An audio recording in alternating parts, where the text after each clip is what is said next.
அன்பும் மரணும் செழிக்க நம்முடைய மண்ணிலே, இந்த புண்ணிய பூமியிலே அவதரித்த சான்றோர்களும் ஆன்றோர்களும் ஞானிகளும் பிறந்த மண்ணில் வாழ்ந்து கொண்டிருக்கிறோம். நம்முடைய பாரத நாடு பழம்பெரு நாடு என்ற பெருமை மிக்கது. இந்த உழவர்கள் நாட்டில் மிகச் சிறப்பு என்னவென்றால், இறைவன் படைப்பில் உணவை உற்பத்தி செய்யக்கூடிய அந்த உழவர் பெருமக்கள் வாழும் பூமி பாரத பூமி. அது உழவர்கள் நாடு. இந்த நாட்டிலே நம்முடைய சான்றோர்கள் பல மொழிகளை பயின்றாலும் பேசினாலும் அந்த நம்முடைய மொழிக்கு ஒரு வணக்கம் சொல்ல வேண்டும். தாயே தமிழே வணக்கம், தருவாய் அமுதாய் எனக்கும், தமிழாய் பேசினால் இணக்கம், தாய்மொழி கற்றால் இனிக்கும், தாமரையாய் தமிழ் மணக்கும், தாயால் கிடைத்தது எவர்க்கும். அந்த மாதிரி ஒரு மொழி என்னும்போது தன்னுடைய தாயால் தான் கிடைக்கக்கூடியது, தந்தையால் வளர்க்கக்கூடியது. அப்படி ஒரு பெரும் புண்ணிய பூமியில் நாம் பிறந்து வளர்ந்து வாழும்போது இந்த மண்ணிலே விண்ணிலே கிடைக்கும் அனைத்து ஒளிகளையும் நாம் பெற்று அந்த ஒளியின் மூலமாக நம்முடைய வாழ்க்கையை பரிணமித்து பல்வேறு விளக்கங்களாக பல்வேறு நிலைகளில் தருகிறோம், எடுத்துக்கொள்கிறோம், அதை வாங்கிக் கொள்கிறோம், அதை உணர்கிறோம். அந்த உணர்வெல்லாம் நாம் ஏற்பதற்காக கல்வி சாலைகளை அமைத்து காலங்காலமாக எழுத்தே இல்லாத காலத்தில் ஓசையாகி ஒலியாகி அதன் வழியாய் நம்முடைய கோடுகளாய் எழுத்துக்களாய் மாறி மொழிகளாக வளர்ந்து நம்முடைய கல்வி சாலைகளை அமைத்து நமக்கு கல்வி கொடுக்கும் காலத்திலே மெல்ல அறிவாற்றலான இந்த பூமியில் கண்டங்கள் 6 கண்டங்களில் வாழ்ந்து கொண்டிருக்கிற மக்கள், குறிப்பாக எல்லா மண்ணிலும் எல்லா நிலைகளிலும் வாழக்கூடிய உயிரினங்களுக்கு ஒரு எல்லையை வகுத்து கொடுத்திருக்கிறார்கள் நம் முன்னோர்கள். அது 4 வகை யோனி, 7 வகை தோற்றம், 84 லட்சம் ஜீவ பேதங்கள், இதிலே வாழக்கூடியதான் உயிர் வகைகள் என்று நம்முடைய மூதாதையர்கள் ஞானிகள் வகுத்து சொல்லியிருக்கிறார்கள். 4 வகை யோனிகளே பிறப்பெடுக்கக்கூடிய அந்த உயிர்களானது மாடு, பசு, மனிதர்கள் ஒரு வகை. அதே நேரத்திலே விதைகளால் உற்பத்தி ஆகக்கூடிய ஒன்று, முட்டைகளில் உற்பத்தியாக 2 வகை பிறப்பெடுப்பது ஒன்று.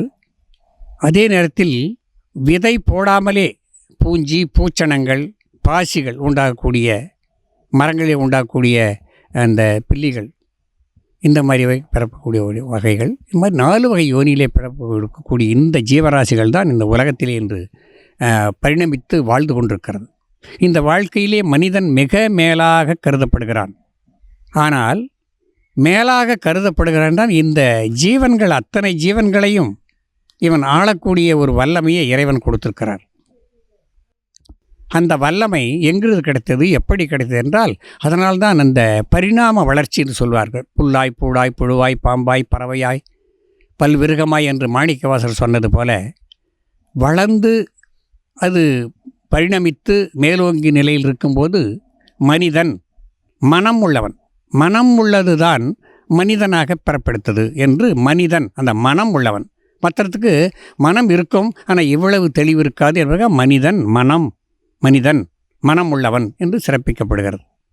அந்த வகையிலே நம்முடைய தேசத்தில் வாழக்கூடிய 6000 மொழிகள் இருந்ததாக வரலாறுகள் சொல்லப்படுகிறது. அதிலே பல மொழிகள் அழிந்து விட்டது. பல மொழிகள் அழிந்து விட்டது. ஆயிரக்கணக்கான மொழிகள் மறைந்து விட்டது. அப்படி மறைந்திருக்கக்கூடிய மொழிகளிலே, பேசிக்கொண்டிருக்கக்கூடிய மொழிகளிலே, வாழ்நாளில் நடைமுறைப்படுத்தி கொண்டிருக்கிற மொழிகளிலே சிறந்த மொழிகளாக நம்முடைய ஆன்றோர்கள், அறிஞர்கள் தேர்ந்தெடுத்தார்கள். 6 மொழிகளை செம்மொழிகள் என்று தேர்ந்தெடுத்தார்கள். செம்மையான மொழிகள், செம்மைப்படுத்த மொழிகள், இலக்கணம் வகுத்த மொழிகள். அந்த மொழிகளிலே கிரேக்கம், லத்தீன், எபிரேயு, சீனம், தமிழ், சமஸ்கிருதம், இந்த ஆரியம் என்று சொல்லுவார்கள். இந்த 6 செம்மொழிகள் உலகத்தில் இருந்தாலும் அந்த 4 செம்மொழிகள் மறைந்து கொண்டிருந்தது, மறைந்து விட்டது. பேச்சு வழக்கில் மறைந்து விட்டது. ஆனால் சொல் வழக்கில் இருக்கிறது. அதில் குறிப்பாக நம்முடைய ஆரியம் சம்ஸ்கிருத மொழி, ஓசை மொழி, பக்தி மொழி, ஞான மொழி என்று பேசுவார்கள். அந்த பக்தி மொழியானது, ஓசை மொழியானது, ஓங்கார மொழியானது இன்று பேசுபவர்கள் இல்லை. அது மந்திர மொழியாக, கடவுளை ஜபிக்கும் மொழியாக மட்டும் இருக்கிறது. ஆனால் சீன மொழி இருக்கிறது, நிறைய மக்கள் பேசக்கூடிய மொழியாக. அந்த 4 மொழிகள் போயிட்டாலும் நிறைவுபட்டாலும் இந்த மொழிகளில் சீன மொழி பேசப்படுகிறது. சீன மொழிகளில் 2400 மொழிகள் இருப்பதாக சொல்லுகிறார்கள். அதில் இன்றைக்கு மேண்ட்ரின் அப்படின்ற ஒரு மொழி, சீன மொழி சீன மக்களால் அதிகமாக பேசப்படுகிறது. குறிப்பாக சிங்கப்பூர் என்னும் அந்த சின்ன தமிழ்நாடு என்று சொல்லலாம் அதை. அப்போ அதில் பயன்படுத்துகிறாங்க. அதில் பயன்படுத்தும் போது அடியேன் அங்கு சென்று சில நாள் இருந்து பார்க்கும்போது அந்த மொழிகளிலே தமிழை கண்டேன். நான் இங்கே பேர பிள்ளைகளை அந்த மொழியை கற்றுக்குன்னு சொல்கிறது. ஆனால் நான் ஒரு 10 வார்த்தைகள் கற்கும்போது நம்முடைய தமிழ் இருப்பதை அந்த மேண்ட்ரின் மொழியில் கண்டேன். உதாரணத்திற்கு அம்மா என்றால் மம்மா, அப்பா என்றால் பப்பா, இவ்வளோதான் வார்த்தை, இவ்வளோதான் வித்தியாசம் இருக்குது. அப்போ எப்படி இருக்குது? நம்ம தமிழில் அந்த ஊடுருவி இருக்கிறது. அப்போ தமிழ் மொழி தெய்வீக மொழியாக, உலக மொழியாக ஒரு காலத்தில் மேலோச்சி இருந்த காலம். அதனால் கடைசியில் செம்மொழிகளிலே தமிழ்தான் இன்று உயர்ந்த மொழியாக, தெய்வீக மொழியாக, இலக்கிய மொழியாக இன்று நடைபெற்று கொண்டிருக்கிறது. அந்த தமிழ் மொழி இன்று உலகம் போற்றக்கூடிய மொழியாக மாறுபட்டிருக்கிறது. காரணம் என்னவென்றால், இலக்கியங்களிலே, புராணங்களிலே, இதிகாசங்களிலே பேசக்கூடிய மொழிகள் எவ்வளவு இருந்தாலும் தமிழ் மொழியில் திவ்ய பிரபந்தங்கள், 12000 திருமுறைகள், திருக்குறள், திருமந்திரம், திருவாசகம், திரு அருட்பா என்று மிகச்சிறந்த ஞான நூல்களை நாம் பெற்றிருக்கிறோம் அது தமிழ் மொழியில். அந்த ஞான நூல்கள் உலகம் பூராக போற்றப்படுகிறது. அந்த ஒளி வடிவில் இருக்கக்கூடிய அந்த ஞானம், அந்த பொக்கிஷம் இன்று 5 பஞ்சபூதங்களிலே ஞான ஒளியாக, ஒளியின் வடிவமாக திருவண்ணாமலை பஞ்சபூத ஸ்தலங்கள் நெருப்பு ஒளிஸ்தலம் என்று சொல்லுவார்கள். அங்கே மேல்நாட்டு மக்கள் நிறைய வந்து குவிகிறார்கள். எப்படி ராணி தேனியை சுற்றி கொண்டிருப்பது போல இந்த திருவண்ணாமலையிலே அந்த ஞான அருளை உண்பதற்காக அவ்வளவு ஆத்மாக்கள் வருகிறார்கள். அந்த ஒளியினுடைய சக்தி. அப்படி இந்த தமிழ், இந்த ஒளியினுடைய சக்தி, ஒளியினுடைய சக்தியெல்லாம் அடிப்படையாக கொண்ட தமிழ் இன்று ஒரு மூலையில் முடங்கி தமிழ்நாட்டில் மட்டும் இருப்பதாக நாம் நினைக்கிறோம். இல்லை, இது இறைவனால் தலைமையேற்கப்பட்ட மொழி தமிழ் மொழி.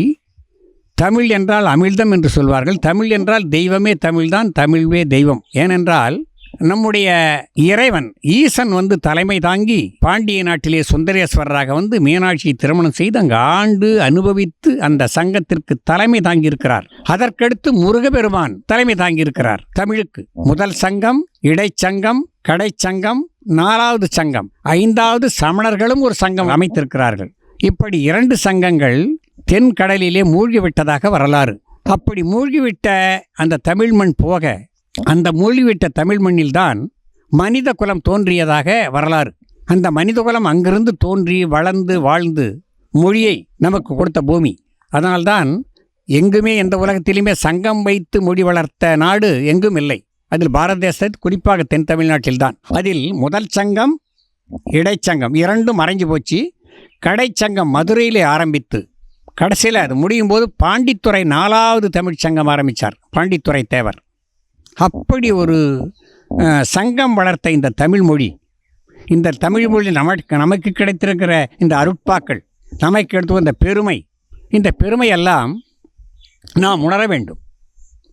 கல்விச்சாலைகளிலே இன்று வெள்ளையன் வந்து நம்ம நாட்டை ஒரு 350 ஆண்டுகள் அடிமைப்படுத்தி அதிலிருந்து மீளுவதற்காக அவங்க போராடி நுழைந்தது 50 ஆண்டு, போராடி வெளியே போனது 50 ஆண்டு போக ஒரு 100 ஆண்டுகள் கிட்டத்தட்ட நல்லா ஆண்டிருப்பாங்க. அப்போ அந்த ஆங்கிலத்தை வந்து நமக்கு புகுத்திட்டாங்க. இன்றைக்கி பெருவாரியாக எல்லா பொருள் உற்பத்தி பொருளிலிருந்து, பேசும் பொருளிலிருந்து, படிக்கும் கல்வியிலிருந்து ஆங்கில கல்வியாக இருக்கிறது. ஆனால் ஆங்கில கல்வி ஒரு உயர்ந்த மொழி என்று சொல்ல முடியாது. லத்தீன், கிரேக்கம், சமஸ்கிருதம் இந்த மொழியிலிருந்து எடுத்து தான் செஞ்சுருக்காங்க. அப்படி இருந்தாலும் அதை நம்ம அலட்சியப்படுத்த முடியாது. ஏனென்றால் இன்று அது ஒரு நாடோடி மொழிதான். அது ஒரு கொள்ளைக்காரனுடைய, வெள்ளைக்காரனுடைய, கொலைக்காரனுடைய மொழிதான். இருந்தாலும் இன்று அதை நாம் ஏற்றுக்கொண்டாலும் ஆனால் நம்முடைய மொழியை, தாய்மொழியை, தமிழை ஒவ்வொரு தமிழனும் பேச வேண்டும். எப்படி தாயிடம் பேசுகிறோம், எப்படி தந்தையிடம் பேசுகிறோம், எப்படி தமக்கையிடம் பேசுகிறோம், எப்படி இல்லாளிடம் பேசுகிறோம், இப்படி எங்கெங்கு நாம் பேசுகிறோமோ அது எல்லாருக்கும் ஒரே மாதிரியாக பேச முடியாது. அதை போல நம்முடைய இல்லத்திலே, நம்முடைய ஊரிலே, நம்முடைய கிராமத்திலே, நம்ம பக்கத்தில் இருக்கக்கூடிய நம்முடைய அண்டை அயலாளர்கள், உறவினர்களோடு தமிழ் மொழி பேச வேண்டும். ஆனால் தூய தமிழில் பேசினாலே அந்த மொழி ஊருக்கு ஒரு 10 பேர் தூய தமிழில் பேசினால் 100க்கு 100 கூட பேச வேண்டியதில்லை, ஒரு 90% பேசினால் போதும். உலக மொழியாக மாறும். அதற்கு நமக்கு உதவக்கூடிய 4 இருக்கு. அதாவது திருக்குறள் முதல் நிலையில் இருக்கிறது. 2வது நம்முடைய அறிவு மொழியாக இருக்கிற திருக்குறள், மந்திர மொழியாக இருக்கிறது திருமூலருடைய திருமந்திரம், ஞான மொழியாக இருக்கிறது திருவாசகம், அதற்கெல்லாம் ஒரு ஒளிமயமான வடிவாக திருவருட்பா இருக்கிறது. இது போதும். இதையெல்லாம் நாம் பெற்றவர்கள் பாரத தேசத்தில் பிறந்ததுக்கு பெருமை அடையணும். அதே நேரத்தில் தமிழ்நாட்டில் பிறந்ததற்கு ஒவ்வொரு தமிழனும் நெஞ்சை நிமிர்த்து பெருமிதம் கொள்ள வேண்டும். இதையெல்லாம் நாம் மறந்து விடுகிறோம். நினைத்து பார்க்க வேண்டும். உலகத்தில் எந்த மொழியும் மட்டமானதல்ல. அதே போல ஒவ்வொருடைய பெற்றவருடைய தாய், எந்த தாயும் மட்டமானவர்கள். அவர்களுடைய பிள்ளைகளுக்கு அந்த தாய் உயர்ந்தவள். அதை போல அவர்கள் பேசும் மொழி அவர்களுக்கு உயர்ந்தது. ஆனால் ஒரு வள்ளலாரை பெற்ற தாயினுடைய பெருமை, ஒரு காந்தியினுடைய தாயினுடைய பெருமை, ஒரு ராமகிருஷ்ண பரமஹம்சருடைய பெற்ற தாயினுடைய பெருமை, இப்படி மகான்களை ஈன்றெடுத்த அந்த தாய்மார்கள். உதாரணத்துக்கு இப்போது ஆண்டு கொண்டிருக்கிற நம்முடைய பாரத பிரதமர் நரேந்திர மோடி அவருடைய அந்த தாய் ஈரா பெண் என்ன புண்ணியம் செய்தாலோ, ஒரு ராஜ ரிஷியாக இன்றைய நேரத்திலே நம்முடைய வாழ்ந்து கொண்டிருக்கக்கூடிய ராஜ ரிஷியாக நரேந்திர மோடி அவர்கள் இந்த தமிழை உலகளவிலே கொண்டு சென்று விட்டார்கள். ஏற்கனவே உலக நாடுகளிலே திருக்குறள் மூலம் பரவி இருந்தாலும் அந்த புண்ணியவான் நம்முடைய பாரத பிரதமர் அவர்கள் யோகா மூலமாக, பதஞ்சலி யோகத்தின் மூலமாக 18 சித்தர்களிலே பதஞ்சலி செய்த யோக அந்த சாதனைகள் மிகச்சிறந்தது, ஆகச்சிறந்தது. அந்த பதஞ்சலி யோகத்திற்கு சொந்தமானவர்கள் நம் அதை ஒரு 20 ஆண்டுகளுக்கு முன்பே, குறிப்பாக ஒரு 10 ஆண்டுகளுக்கு முன்பு அதை பாரத தேசத்திலிருந்து உலகம் பூரா கொண்டு போய் ஐநா சபையிலே சேர்த்த நம்முடைய நரேந்திர மோடி அவர்களை எதிர்த்து நம்முடைய மக்கள் அறிவாளிகள், மேல்நாட்டு அறிவாளிகள் எல்லாம் நீதிமன்றத்துக்கு போய் போராடினார்கள். மொழிகள் என்பது வாழ்க்கையின் வழிகள். அதனால்தான் உண்டு உறங்கி வாழக்கூடிய எந்த வாழ்க்கை வாழ்ந்தாலும் ஒரு மனிதனுடைய சொல்லால் தான் மற்றவர்களுடைய உறவாட முடியும். அதை நம்முடைய பாரத தேசத்தில் இருக்கக்கூடிய மக்கள் எவ்வளவு உணர்ந்தாலும் நம்முடைய கலாச்சாரத்தை தமிழ் மக்கள் உணர வேண்டும். நீங்கள் வேண்டிய ஒரு தேசிய மொழியை கற்றுக்கொள்ளலாம். உலக மொழி என்பதை அங்கீகரித்த மொழி உலக மொழியை கற்றுக்கொண்டிருக்கிறோம். ஒவ்வொரு நாடுகளுக்கு போனால் அந்த மொழியை படித்து கொள்ளலாம். அதை போல நம்முடைய மொழியை, தமிழ் மொழியை உலகளவில் கொண்டு போகக்கூடிய வாய்ப்பு திருக்குறளுக்குத்தான் இருக்கிறது. ஏனால் மற்றெல்லாம் மதம் சார்ந்த மொழியாக தெரியும், மதம் சார்ந்த பாடல்களாக தெரியும். திருக்குறள் ஒன்றுதான் உலக பொதுமறை என்ற அங்கீகாரத்தை பெற்றிருக்கிறது. அதற்கு நாம் சொந்தக்காரர்கள். அதில் போல இந்த உலகத்திலே வாழக்கூடிய எவ்வளவு அறிவாளிகள் இருந்தாலும் எவ்வளவு பேரறிஞர்கள் இருந்தாலும் தொழில்கள், மிகப்பெரிய தொழில்கள், உலகத்திலே தண்ணியில் போகக்கூடிய கப்பல் செய்யக்கூடியவர்கள், வானத்திலே பறக்கக்கூடிய விமானத்தை செய்யக்கூடியவர்கள், தரைய வாகனங்களை செய்யக்கூடியவர்கள், இவ்வளவுதான் தொழில் செய்தாலும் உழவு தொழில் என்பதை நாம் உழுதுண்டு வாழ்வாரே வாழ்வார், மற்றெல்லாம் தொழுதுண்டு பின் செல்பவர் என்ற இலக்கணத்தை நம்முடைய பாட்டன் திருவள்ளுவர் வகுத்திருக்கிறார். அந்த திருவள்ளுவர் நம்முடைய வாழ்க்கையிலே பிறந்து வளர்ந்து வாழ்ந்து கடைசி நேரத்திலே வந்து மயிலாப்பூரி, சென்னையில் மயிலாப்பூரில் வாழ்ந்ததாக அவருடைய இருப்பிடம் இருக்கிறது. அதில் அடியே நேரில் போய் பார்த்துருக்கிறேன். இப்போது ஆலயத்தை நிர்மாணித்து கொண்டிருக்கிறார்கள். அந்த திருவள்ளுவருடைய வாழ்க்கை உலகத்தோடு எந்த அளவுக்கு ஒட்டியிருக்கிறது, உயர்ந்து இருக்கிறது, பேசப்படுகிறது எல்லாராலும். அதிலே குறிப்பாக இந்த உழவு தொழிலை உயர்த்தியிருக்கிறார். சுழன்றும் ஏற்பென்னது உலகம், உழந்தும் உழவே தலை. இந்த உலகத்திலே மிக தலைமையானது உழவு தொழில். அந்த உழவு தொழிலை மிகச்சிறப்பித்து பேசியிருக்கிறார்.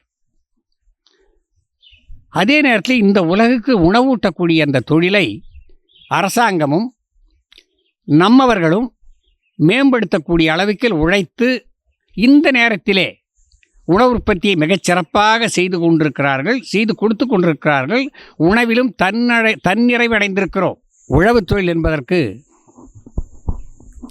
அந்த காலத்திலே மண்ணை கிளறி வித்தை போட்டு அதிலிருந்து உணவை உற்பத்தி செய்து வாழ்ந்த காலம், பருவமழை நம்பி வாழ்ந்த காலம், ஓடைகளிலே மழை நீர்களிலே இருந்த நீரை எடுத்து வாழ்ந்த காலம். காலம் மாற மாற, பருவம் மாற மாற, நிலைகள் மாற மாற வாழ்க்கை நிலையம் மாறிக்கொண்டிருக்கிறது, உணவு நிலையம் மாறிக்கொண்டிருந்து, உணவுகளும் மாறிக்கொண்டிருக்கின்றன. அதே நேரத்தில் நவீன விஞ்ஞான கண்டுபிடிப்பு, ஏர் ஓட்டி பசுமாட்டை கொண்டு மாடுகளை கொண்டு ஏர் ஓட்டிய காலம். அதற்கு அடுத்தது இப்போது விஞ்ஞான கருவிகள் வந்து டிராக்டர், புல்டோசர், ஜேசிபி என்று நிறைய வாகனங்கள், நிறைய இயந்திரங்கள் வந்து விவசாயத்தை மிக மேன்மைப்படுத்தி கொண்டிருக்கிறது.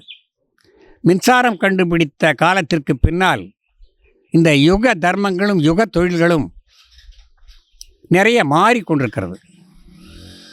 அந்த மின்சாரத்தால் இயங்கக்கூடிய இந்த பூமியிலே பஞ்சம் வந்தாலும் அந்த நேரத்தில் இடம் விட்டு இடம் மாறி நீரை தேடி போய் கொண்டிருந்த காலம் மாறி கிணறு, மின்சார மோட்டார், ஆயில் என்ஜின், ஒரு காலத்தில் ஏத்தம், கவலை, அணைக்கட்டு இப்படியெல்லாம் வாழ்ந்த காலம் இன்னும் அதுக்கு இருக்குது. இருந்தாலும் இன்றைய நிலையில் ஆழ்துறை கிணறு தண்ணீர் மூலமாக எடுத்து நீரை பாய்ச்சி விவசாயம் செய்கிறோம்.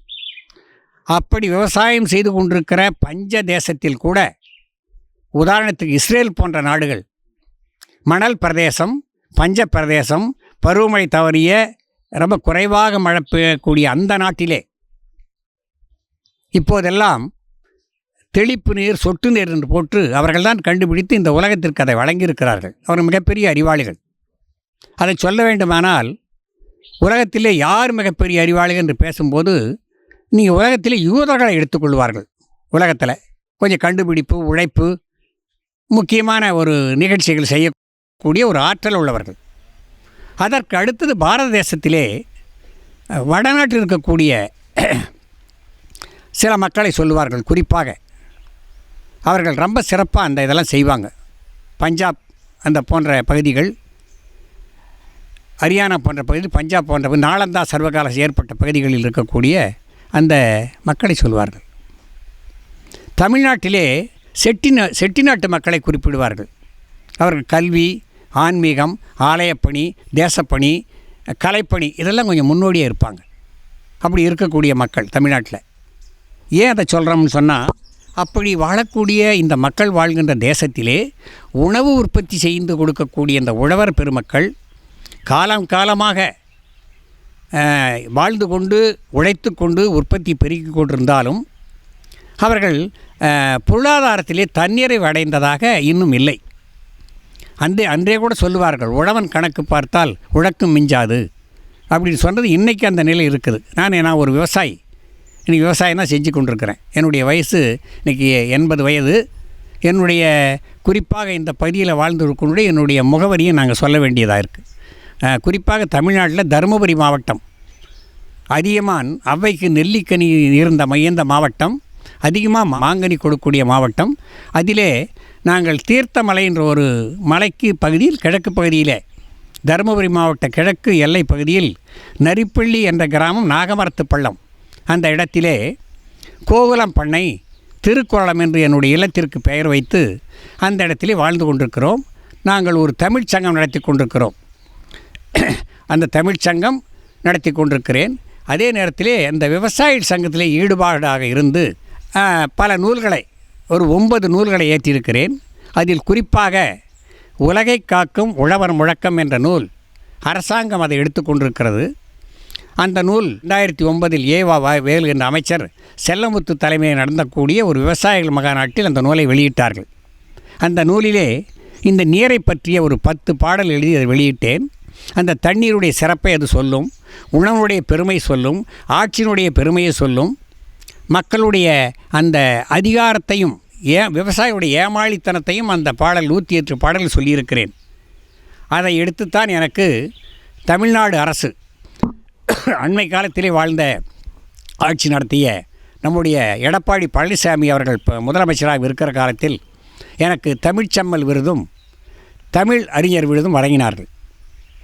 என்னுடைய அந்த பெருமை என்னென்றால், அன்றைக்கு வாங்கிய அந்த விருது வாங்கும்போது எல்லோருமே படித்தவர்கள், எம்ஏ பிஏ படித்தவர்கள், ஆசிரியர்கள், இப்படி அறிஞர் பெருமக்கள், பிஹெச்டின்னு முடித்தவங்க தான் வந்திருந்தாங்க. நான் ஒன்று தான் விவசாயி, துண்டு போட்ட, பச்சை துண்டு போட்ட ஒரு விவசாயி. நான் தான் அந்த விருதை வாங்குகிறேன். வாங்கும்போது எல்லோரும் என்னை பார்த்தாங்க, ஒரு விவசாயி வந்து விருது வாங்குறான்னு. என்னுடைய படிப்பு ஒரு ஆரம்ப பள்ளி வரைக்கும் தான் படித்தேன். 9 நூல்களை எழுதியிருக்கிறேன். என்னுடைய பெயர் உழவர் கவிஞர் பொன்னுரங்கன். என்னுடைய இல்லத்தரசி இந்திராணி என்று பெயர். இந்த இல்லத்திலே இங்கே வாழ்ந்து கொண்டிருக்கிறோம். இன்றும் அந்த தமிழ் பணி செய்து கொண்டிருக்கிறோம். ஆன்மீக பணியும் தொடர்ந்து செய்து கொண்டிருக்கிறோம். அந்த ஆன்மீக பணி மட்டும் இல்லாமல் நம்முடைய தலைக்காவேரியிலிருந்து துவங்கக்கூடிய இந்த நீர்னு சொன்னதுனால் அதை சொல்ல வேண்டிய துவங்கக்கூடிய ஒரு மிகப்பெரிய காவிரி பயணம், தலைக்காவியிலிருந்து பூம்புகார் வரை இருக்கக்கூடிய ஒரு பயண அந்த குழுவிலே சுவாமி ரமானந்தா என்பது தலைமை தாங்கி நடத்தி அதில் நான் உறுப்பினராக இருக்கிறேன். அதே மாதிரி ஏற்காட்டு மலையில் இருக்கக்கூடிய அந்த மணிமுத்தாறு அந்த அணைக்கட்டிலும் கூட உறுப்பினராக இருந்து தெய்வீக தமிழ் சங்கத்தில் துணைத் தலைவராக இருக்கிறேன். இப்படி என்னுடைய பணி, தெய்வீக பணியும் தமிழ் பணியும் தொடர்ந்து நடத்தி கொண்டிருக்கிறது. என்னுடைய அதான் பெயர் சொன்னேன், உழவர் கவிஞர் பொன்னுரங்கன். சேலத்திலே நடந்த 75வது சுதந்திர பெற்ற நாள், அதில் ஒரு 75 கவிஞர்கள் எழுதிய கவிகளிலே அடியனுடைய கவிதையை முதல் கவிதையாக, சிறப்பு கவிதையாக பேசப்பட்டு அதை 2 துணைவேந்தர்கள், சேலம் பெரியார் கல்லூரி துணைவேந்தர் ஜெகநாதனும், திருவள்ளுவர் பல்கலைக்கழக துணைவேந்தரும் எனக்கு ராமானந்தர் 3 பேரும் சேர்ந்து நன்னெறி செயலர் என்ற விருதை கொடுத்தார்கள். ஒரு விவசாயி. அதனால் என்னுடைய விவசாய விலாசம் இதுதான். இப்போ விவசாயம் செய்து கொண்டிருக்கிறோம். விவசாயத்தை பற்றி சொல்ல வேண்டிய சூழல் இருக்கிறது. இன்றைக்கி உணவுப் பொருள் இருக்கிறது, உற்பத்தியாகிறது. அந்த உற்பத்தி பொருளுக்கு அரசாங்கம் ஒரு நியாயமான விலையை கொடுக்க வேண்டும். எப்படி ஒரு விவசாயி பால் கறந்து கொண்டு போய் கொடுத்து இந்த பருப்பு, நெய், பால், பழங்கள் உற்பத்தி பண்ணி எல்லா விவசாயிகளுக்கும் காலையில் எந்திரிச்ச உடனே காப்பி, அதுக்கு இட்லி, சோறு, உணவு வேணும். ஆனால் எல்லா உற்பத்தி பொருள் செய்தாலும் அதையும் சாப்பிட முடியாது. அந்த உணவு உற்பத்தி தான் செய்து சாப்பிட முடியும். அந்த விவசாயி இன்றைக்கி ஆண்டு கொண்டிருக்கிற அரசு, இல்லை ஆளப்போகக்கூடிய அரசு, எல்லாருமே கவனத்தில் கொள்ள வேண்டும். எப்படி ஒரு குடிமகனுக்கு ஒரு அங்கீகாரம் கொடுத்து அவனுக்கு விலை, உற்பத்தி செய்த பொருளுக்கு விலை கொடுக்க வேண்டும், நியாயமான விலை. எப்படி புள்ளி விவரங்களை எல்லாம் ஆராய்ந்து, எவ்வளவோ அறிஞர் பெருமக்கள் இருக்கிறார்கள், அவர் நியாயமான விலையை கொடுக்க வேண்டும். அந்த விலையை நியாயமாக கொடுத்தா போதும். அதே நேரத்தில் இந்த ஏரி வேலைன்னு கொடுக்குறாங்க, அது ஒரு நியாயமாக தெரிஞ்சாலும் அது வீணாக போகிறது. அந்த உழைப்புக்கு தகுந்த அவங்களுக்கு ஊதியம் என்று சொல்ல முடியாது.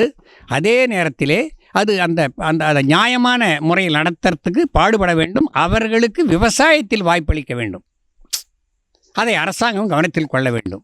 அதே போல் கல்விச்சாலைகளிலே பிள்ளைகளை எழுந்தவுடனே படிக்கணும்னு சொல்கிறோம். ஆனால் படிக்க வைக்கிறோம். அந்த படிப்பை தவிர்த்து இந்த உழைப்பை சொல்லி கொடுக்கறதில்ல. எல்லாரும் பேனா பிடிச்சி நாட்டில் போய் உற்பத்தி செஞ்சு பேனாவில் பேப்பர்லேயே உற்பத்தி செய்யணுன்ற முடிவுக்கு வந்துட்டு அந்த கல்வி. செய்யும் தொழிலே தெய்வம் என்று சொல்வார்கள். இன்று இருக்கக்கூடிய தொழிலே விவசாயம் மிகச் சிறப்பானது. அந்த விவசாயத்துக்கு முக்கியத்துவம் கொடுக்க வேண்டும். நாங்கள் எவ்வளவு இந்த காலத்தில் அந்த விவசாயத்தை கஷ்டப்படுறவங்களுக்கு தெரியணும். காலையில் எழுந்திரிச்சு அந்த பசுமாடுகள் அந்த பயிரோட உயிரோட போராட்டம் பண்ணி அந்த கடுமையான வறட்சியிலையும் தண்ணி பாய்ச்சி விவசாயம் பண்ணுறோம். அது மக்களுக்கு கொடுக்கக்கூடிய ஒரு தெய்வீக தொழில். அதை விவசாயம் பண்ணுறவன் இன்றைக்கி லாபம் அடையாத அங்கே செஞ்சுட்டு தான் இருக்கிறான். உதாரணத்திற்கு ஒரு சட்டமன்றத்துக்கு போகக்கூடிய எம்எல்ஏவுக்கு 1.25 லட்சம் சம்பளம் கொடுக்குறாங்க. ஒரு ஆசிரியர் பெருமகனுங்க சொல்லிக் கொடுக்குறான்னு சொன்னால் ஒரு 1.5 லட்ச ரூபாய் சம்பளம் கொடுக்குறாங்க. அதே போல் ஒரு சாதாரண ஒரு அரசு வேலைக்காரன் உத்தியோகம் பண்ணுறான்னா அவன் சம்பளம் வாங்குறத விட லஞ்சம் வாங்குறான். அது ஒரு கெட்ட பழக்கம். இது ஆட்சியாளர்கள் அவசியம் அந்த லஞ்சத்தை ஒழிக்க வேண்டும். அமைச்சர்கள் மேலிடத்தில் முதலமைச்சராக இருந்தாலும் கடை அமைச்சராக இருந்தாலும் அல்ல எந்த கடைநிலை ஊழியராக இருந்தாலும் லஞ்சம் வாங்குவன் தேச துரோகி என்று அறியப்படுத்த வேண்டும். அதை கல்விச்சாலையிலே சொல்லிக் கொடுக்க வேண்டும். 2வது, இந்த உழவுத் தொழிலில் ஈடுபடுவதற்கு இளைஞர்களை கல்விச்சாலை சொல்லிக் கொடுத்து இளைஞர்களை விவசாயத்தில் ஈடுபட வைக்க வேண்டும். அந்த ஈடுபட வைக்கக்கூடிய அளவுக்கு அந்த கல்வி முறையும் விவசாயம் அவங்களுக்கு லாபகரமாக இருக்க வேண்டும். இதை அரசு அதிகாரிகளும் அறிஞர் பெருமக்களும் இந்த வார்த்தையை நீங்கள் கேட்க வேண்டும். தாங்களுக்கும் தெரிந்தாலும் கண்ணுக்கு முன்னால் நொள்ளையின் கடையில் அல்லாதவன் பாவி என்பார்கள். நொள்ளையின் கடை வச்சுக்கிறான், யார் வேணாலும் போய் அள்ளிக்கலான்ற மாதிரி விவசாயத்தில் அள்ளிக்கிட்டு போகிறாங்க எல்லாருமே. இது நொள்ளையின் கடையாக இல்லாமல் உண்மையான அது ஒளிமிகுந்த கடையாக, ஒளிமிகுந்த தொழிலாக, லாபகரமான தொழிலாக, படித்தவன் விவசாயத்திற்கு வரக்கூடிய தொழிலாக இதை மாற்ற வேண்டும் என்று ஆளும் அரசையும் ஆளப்போகக்கூடிய அரசையும் அறிஞர் பெருமக்களையும் இதை கேட்டுக்கொள்வதோடு பாரத பிரதமர் அவர்கள் இதெல்லாம் அறிந்து ஒரு வருடத்திற்கு ஒரு 6,000 ரூபாயை அந்த விவசாயிகளுக்கு கொடுக்கிறார். அது ஓரளவுக்கு நிறைவுதான். இருந்தாலும் மேலும் விவசாய தொழில் மேன்மேலும் வளர அரசாங்கம் இன்னும் சில முயற்சிகளை எடுத்துக்கொள்ள வேண்டும். அதில் இளைஞர்களை, குறிப்பாக மாணவர்களை உழவு தொழிலுக்கு செய்யக்கூடிய அளவுக்கு மாற்ற வேண்டும் என்று கேட்டுக்கொள்வதோடு, இந்த நாட்டிலே உணவு உற்பத்தி எப்படியெல்லாம் வீணாக்குகிறார்கள், எப்படியெல்லாம் இந்த உணவை கூட்டுப் பொருளாக, அதாவது அந்த மிகைப்படுத்திய அந்த உணவுப் பொருள்களை எப்படியெல்லாம் நம்முடைய இங்கேயே உண்ணக்கூடிய பொருள், எப்படி அரிசி உற்பத்தி செய்கிறோம், அந்த அரிசியை கொண்டு போய் பதமாக சத்துள்ளதாக மாத்திரம் உரம் அதிகமாக போட்டு மண்ணெல்லாம் கெட்டு போச்சு. ஒரு தாய் குழந்தை பெற்றால் ஒரு 3 வருடத்திற்கு 2 வருடத்துக்கு ஒரு குழந்தை பெற்றால் அந்த தாய் தாங்குவாள். ஆனால் வருடம் ஒரு குழந்தை பெற்றால் தாங்குவாளா? அதை போல் இந்த மண்ணிலே பயிர் செய்து எடுக்க உரத்தை கொண்டு போட்டு விஷ மருந்துகளை தூவி அந்த உணவு உற்பத்தியாகக்கூடிய தானியங்கள் விஷமாக மாறி முன்பு இருந்ததை விட எல்லாருக்கும், உழைப்பாளிகளுக்கும் நோய் வந்துவிட்டது. உட்கார்ந்து சாப்பிட்டவர்கள் அந்த காலத்தில் வரும் நோய், நீரிழிவு நோய் வரும். இப்போது இந்த அரிசி உரம் போட்ட மருந்தடிக்கக்கூடிய விஷ அரிசி வந்த பின்னால் எல்லாருக்கும் நோய். பழக்கடையில் போய் அதிகமாக வாங்குவதை விட, காய்கறி கடையில் போய் வாங்குவதை விட மாத்திரை கடைகளிலே மக்கள் அதிகமாக இருக்கிறார்கள். இதையெல்லாம் கவனத்தில் கொண்டு அரசு எந்த வேளாண்மையை, இயற்கை வேளாண்மையை மேலும் மேலும் வலுப்படுத்த வேண்டும். அதுக்கு முன்னுரிமை கொடுக்க வேண்டும். அதை போல நம்முடைய நாட்டிலே உணவுப் பொருள் உற்பத்தியாதை வீணடிக்கிறார்கள் நிறைய. இப்போது நிறைய முன்னெல்லாம் 4-5 குழந்தை பெற்று திருமணம் பண்ணால் சிக்கனமாக பண்ணுவாங்க. இப்போ ஒரு பையனை ஒரு பெண்ணை வச்சுக்கிட்டு ஐடி துறையிலையும் அரசாங்கத்துறையிலையும் நிறைய சம்பாதிக்கும் போது ஒரு மனிதனுக்கு வேண்டிய உணவை விட அதிகமாக படைக்கிறாங்க. ஒரு 10 வகை 15 வகை திருமணத்தில் போடுறாங்க. அந்த திருமணத்தை போகும்போது பாதி அப்படியே வெளியே குப்பையில் போகுது. அந்த தண்ணி பாட்டில் கொடுக்குறாங்க. அந்த தண்ணி சாதாரணமான ஒரு தண்ணி உற்பத்தி செய்யக்கூடியதுக்கு எவ்வளோ கஷ்டப்படணும். இப்போ தண்ணியெல்லாம் கெட்டு போச்சு. உரத்தால், மருந்தால், நகரத்தில் உள்ள கழிவு ஆறுகளை விடுறதுனால இதெல்லாம் அரசாங்கத்தை கவனத்தில் கொள்ள வேண்டும். அறிவாளிகள் கவனத்தில் கொள்ள வேண்டும். இதை கேட்டுக்கொண்டிருக்க நகர மக்கள் கவனத்தில் கொள்ள வேண்டும். பொதுமக்கள் கவனத்தில் கொள்ள வேண்டும். ஆறுகளை சீரழிக்கக்கூடாது, நீரோடைகளில் கழிவுகள் கழிக்கக்கூடாது. நகர பெருமக்கள் அரசாங்கம் வழிகாட்டி அந்த நகர கழிவுகளை எல்லாம் ஆற்றிலே கொண்டு வராத அளவிற்கு அதை வடிகட்டி அந்த கழிவுகளை விவசாயிகள் கொண்டு போய் சேர்க்க வேண்டும்.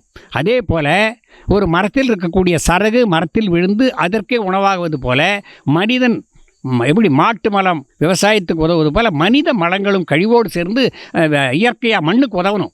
அதை போல் நகரங்களிலே குழியை வெட்டி, கிராமங்களிலே குழியை வெட்டி, குழிகளிலே உப்பு மிளகாயெல்லாம் சாப்பிட்டு அந்த மலத்தை உள்ளே சேகரிக்கிறோம். அந்த மலத்தை அரசாங்கம் எந்த செலவும் இல்லாமல் நேரடியாக போய் அள்ளி கொண்டு வந்து ஒவ்வொரு பஞ்சாயத்திலும் ஒரு அமைப்பை உருவாக்கி அங்கே எருவை, அந்த இயற்கை உருவை உற்பத்தி செய்து விவசாயிகளுக்கு வழங்க வேண்டும். குப்பை கூளங்கள் மக்கிய பொருள்களோடு சேர்ந்து ஏரி மண்ணையெல்லாம் சேர்த்து அப்படி வழங்கி அந்த எருவாக்கி கொடுக்க வேண்டும்.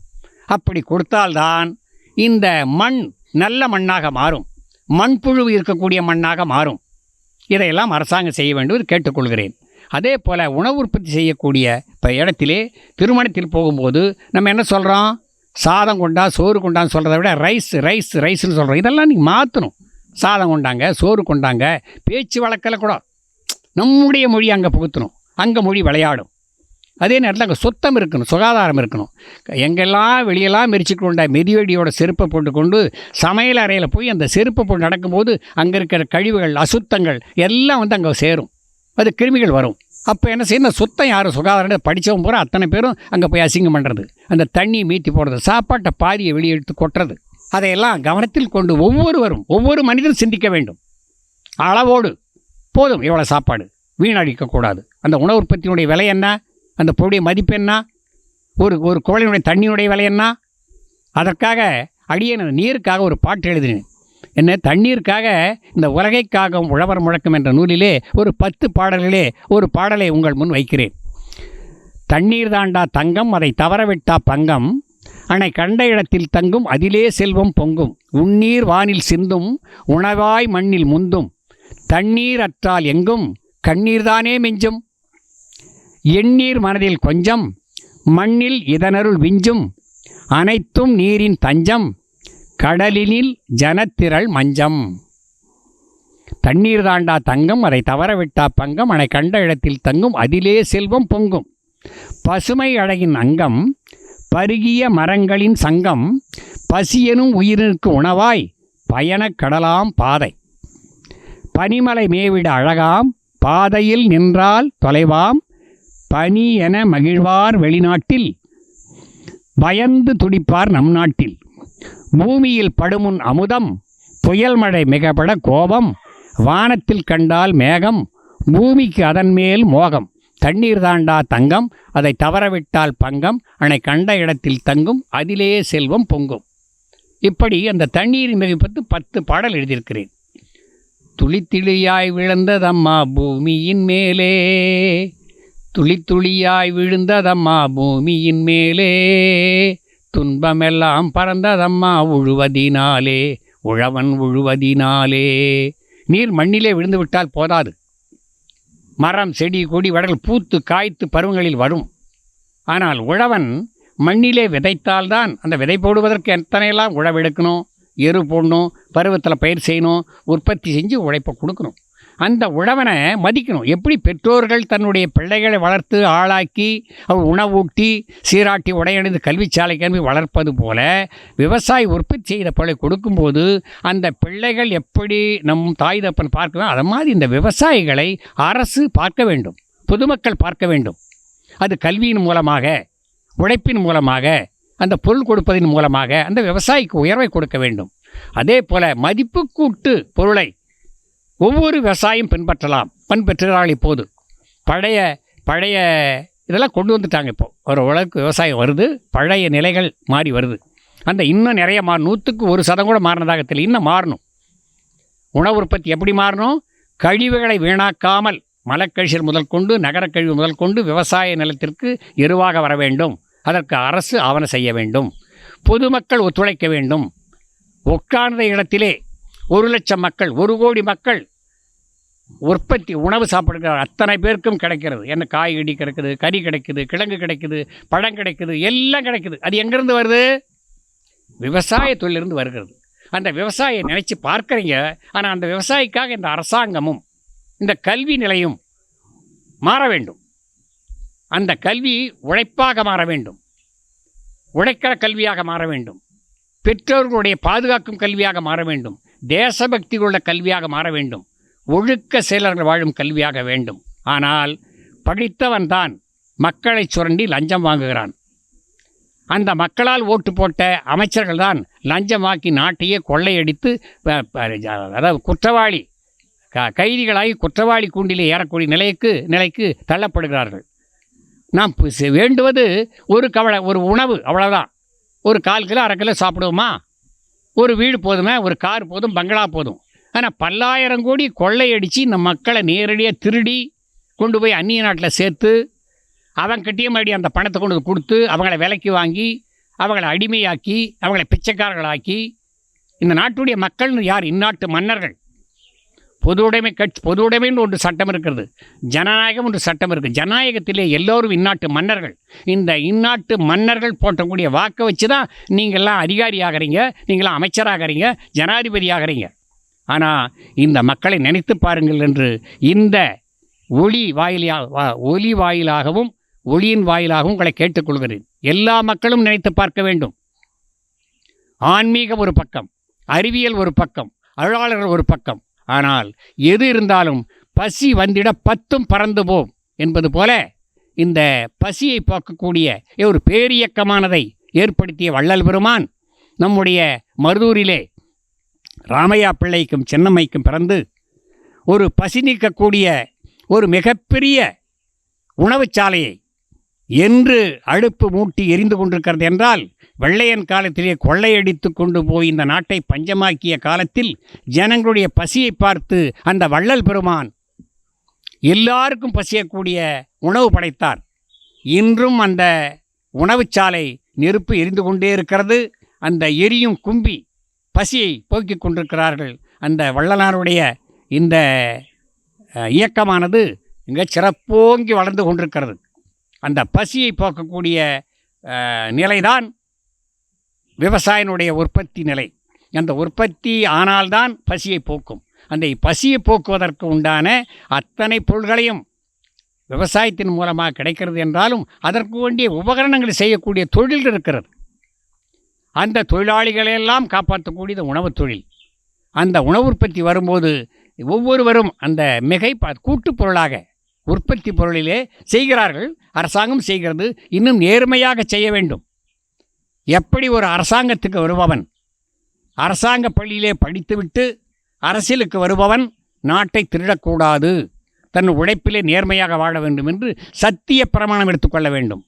அதை போல ஆட்சிக்கு வருவர்கள் மக்களுக்கு பணம் கொடுக்காமல் நான் இன்ன காரியத்தை செய்வேன், லஞ்சம் வாங்காமல் வாழ்வேன், தூய்மையாக இருப்பேன், இந்த தேசத்திற்காக உழைப்பேன் என்று நம்முடைய மறைந்த காமராஜரும் இப்போது வாழ்ந்து கொண்டிருக்கிற காமராஜர் நரேந்திர மோடியையும் போல சத்தியம் செய்து கொண்டு உறுதிப்பாடு செய்து கொண்டு இப்போது ஒரு அரசியல்வாதி அண்ணாமலை சொல்கிறார், நான் லஞ்சம் வாங்காத ஆட்சியை நடத்துவேன் என்று.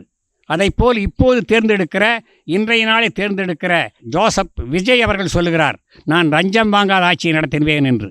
ஆனால் அவர்கள் நடத்தி காட்ட வேண்டும், நடக்க வேண்டும், அதற்கு எல்லாம் ஒத்துழைக்க வேண்டும். இது ஒரு நல்ல ஆட்சி இருந்தால்தான் நாடு நன்றாக இருக்கும். நாடு நன்றாக இருந்தால் மக்கள் நன்றாக வாழ்வார்கள். அந்த நாட்டு மக்கள் நல்லவர்களாக வல்லவர்களாக இருக்க வேண்டும். நாம் கையேந்தவர்களாக இருக்கக்கூடாது. உதாரணத்திற்கு ஒரு மத்திய உணவு என்று காமராஜர் அந்த காலத்தில் கொடுத்தார்.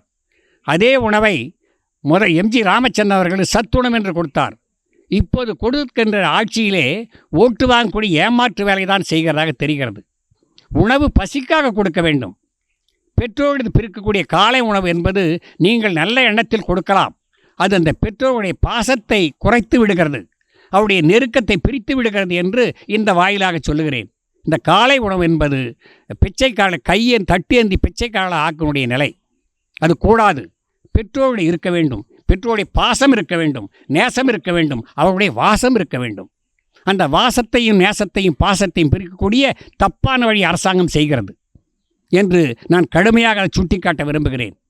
வரும்போது ஆட்சியாளர்கள் என்பவர்கள் நினைத்து பார்க்க வேண்டும், நீங்கள் இந்த எஜமானர்கள்ட்ட மக்களிட்ட வேலைக்காரர்கள் என்று கேட்டுக்கொண்டு இந்த நிலையை மாற்றி நல்லாட்சி அமைய வேண்டும். அதற்கு கல்விகள் விவசாயத்துக்கு திரும்ப வேண்டும். இந்த வள்ளலாருடைய பசி போக்கூடிய பெருமை உலகம் பூராக பசியார வாழ வேண்டும் என்று சொல்லி தர்மமிகு சென்னை என்று சொல்லுவார்கள்.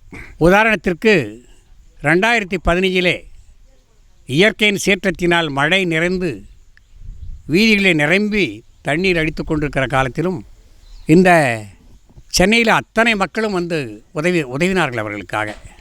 அப்படி ஒரு பல்வேறு வகைகளில் சென்னை தருமமிகு சென்னை தான். அந்த தருமமிகு சென்னையிலே பொன்னேரியிலே பிறந்து வளர்ந்து வாழ்ந்த நம்முடைய வள்ளல் பெருமானுடைய அந்த இயக்கத்தில் ஈடுபாடு கொண்டு பெரம்பூர் திருவிக நகரிலே அன்னம் பாலித்து கொண்டிருக்கும் அம்மாள் தனலட்சுமி அம்மாள் அருட்சோதி அன்ன ஆலயம் என்ற பெயரிலே ஒரு நிறுவனத்தை ஏற்படுத்தி தொடர்ந்து பணியாற்றி வருகிறார்கள். அந்த பணி மேலும் சிறக்க வேண்டும், மேலும் வளர வேண்டும். அந்த அருட்சோதி தொலைக்காட்சி அடியேனை பேச ஒரு வாய்ப்பளித்ததற்கு அந்த வள்ளல் பெருமானுக்கும் அம்மா தனலட்சுமி அம்மாளுக்கும் அவருடன் சார்ந்த ஒத்துழைத்து வந்திருக்கும் அனைத்து அன்பர்களுக்கும் வணக்கம் சொல்லி அவர்கள் நல்ல வாழ்த்து சொல்லி, அருட்பெருஞ்சோதி அருட்பெருஞ்சோதி தனிப்பெருங்கருணை அருட்பெருஞ்சோதி அருட்பெருஞ்சோதி அருட்பெருஞ்சோதி தனிப்பெருங்கருணை அருட்பெருஞ்சோதி என்று சொல்லி அந்த வள்ளல் பெருமான் சொன்ன வாக்கியத்தை சொல்லி நிறைவு செய்யலாம் என்று நினைக்கிறேன். பசித்திரு தனித்திரு விழித்திரு என்பது போல பசி, வயிற்று பசி வீட்டில் அறிவு பசி இருக்க வேண்டும், ஆன்மீக பசி இருக்க வேண்டும், தேசத்தின் மேல் பற்று இருக்க வேண்டும், தேசப்பசி இருக்க வேண்டும். அப்போதுதான் இந்த நாடு நன்றாக இருக்க வரும். ஒவ்வொரு குடிமகனும் சிறந்தவர்களாக இந்த வள்ளல் பெருமானுடைய அருளிலே இருக்க வேண்டும் என்று சொல்லி வாழ்த்தி விடைபெறுகிறேன். நன்றி, வணக்கம், வணக்கம்.